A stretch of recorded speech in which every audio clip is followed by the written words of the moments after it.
Hello, എല്ലാവർക്കും സ്വാഗതം.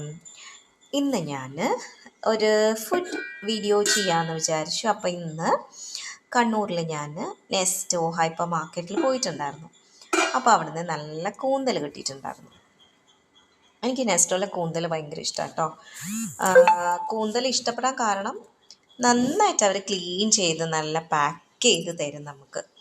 അപ്പോൾ ഇന്ന് അങ്ങനെ ഞാൻ വാങ്ങിച്ച് നല്ല മുളകും ഉപ്പും മഞ്ഞളൊക്കെ ഇട്ട് നന്നായിട്ട് പുരട്ടി വെച്ചിട്ടുള്ളത്. ഇപ്പോൾ ഒരു ഹാഫ് ആൻ അവർ ആയി, നന്നായി റെസ്റ്റ് ചെയ്ത് ഇനിയിപ്പോൾ നേരെ വറക്കാൻ പോവാണ് കേട്ടോ.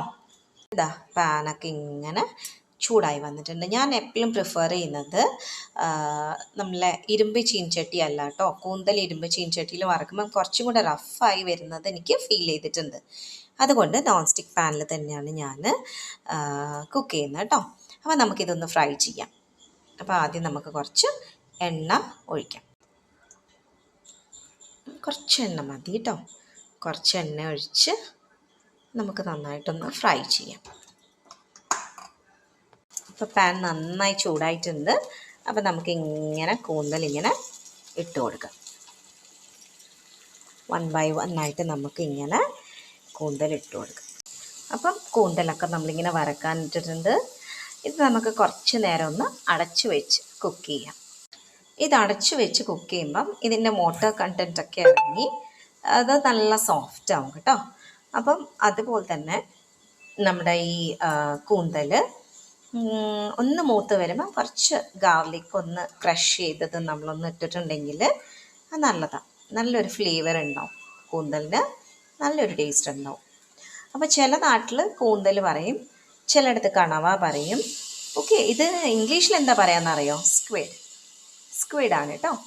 അപ്പോൾ ഇതൊന്ന് മൂത്ത് വരട്ടെ. ഒന്നും കൂടി ഞാൻ ലിഡ് ക്ലോസ് ചെയ്യാണ്. ഇത് സോഫ്റ്റ് ആയിക്കോളും, ഇവിടെ ഇരുന്ന് സോഫ്റ്റ് ആയിക്കോളും. നന്നായി ഒന്ന് കുക്കാവുമ്പോൾ നന്നായി കുക്കാവണ്ട, ഒന്ന് ജസ്റ്റ് ഒന്ന് കുക്കായി വരുമ്പം നമുക്ക് വെളുത്തുള്ളി ചതച്ചിട്ട് കൊടുക്കാം. നല്ല വാട്ടർ കണ്ടൻറ്റൊക്കെ ഇങ്ങനെ ഇറങ്ങി അത് നന്നായി കുക്കാകുന്നുണ്ട് കേട്ടോ.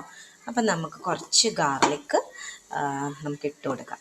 ഗാർലിക്ക് നമ്മൾ തൊലി കളയേണ്ട കാര്യമൊന്നുമില്ല, നന്നായി നീറ്റാക്കിയിട്ട് നമുക്ക് തൊലിയോട് കൂടെ ഇട്ട് കൊടുക്കാം.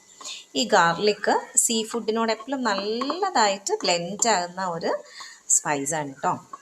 അപ്പോൾ ഗാർലിക്കിൻ്റെ പ്രോപ്പർട്ടീസൊക്കെ നമുക്കറിയാമല്ലോ, ഹെൽത്തിന് നല്ലതാണ്. നമ്മളെ ഡയറ്റിൽ നമ്മളെപ്പോഴും ഗാർലിക് അനിയനൊക്കെ നമ്മൾ ഇൻക്ലൂഡ് ചെയ്യണം. അപ്പോൾ ഇതും കൂടെ ഇട്ടിട്ട് ഒന്ന് ജസ്റ്റ് ഒന്ന് സ്റ്റർ ചെയ്യുക കേട്ടോ, ഒന്ന് ഇളക്കി കൊടുക്കുക എല്ലായിടത്തും ഒന്ന് ആവാൻ വേണ്ടിയിട്ട്.